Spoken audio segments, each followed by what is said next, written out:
Tout ce qu'il faut savoir de l'actualité économique en 120 secondes montre en main. Les retraités mis à contribution. À la recherche d'économies, le gouvernement pourrait récupérer 5 milliards d'euros en supprimant l'abattement fiscal de 10% dont bénéficient les retraités. Si cette mesure polémique était retenue dans le projet de loi de finances pour 2026, la note serait salée pour de nombreux contribuables retraités. Un manque à gagner de plusieurs centaines d'euros selon les simulations de Capital.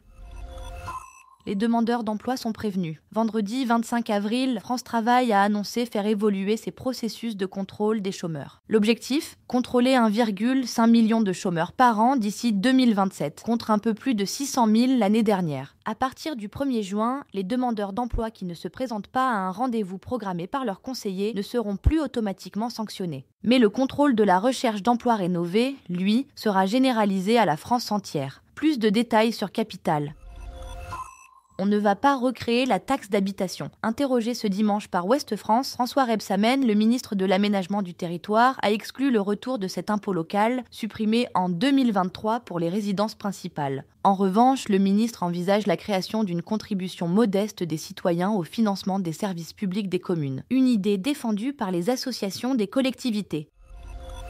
384 000. C'est le nombre de logements sociaux qui ont été attribués à des ménages en 2024. Un chiffre bien modeste par rapport à la somme de Français, 2,7 millions, en attente d'une HLM. Plus inquiétant, alors que le nombre de demandes de logements sociaux augmente depuis des années, le nombre d'attributions ne cesse de baisser. Un phénomène qui s'explique par des ménages moins enclins à sortir du parc social et le recul de la construction de HLM.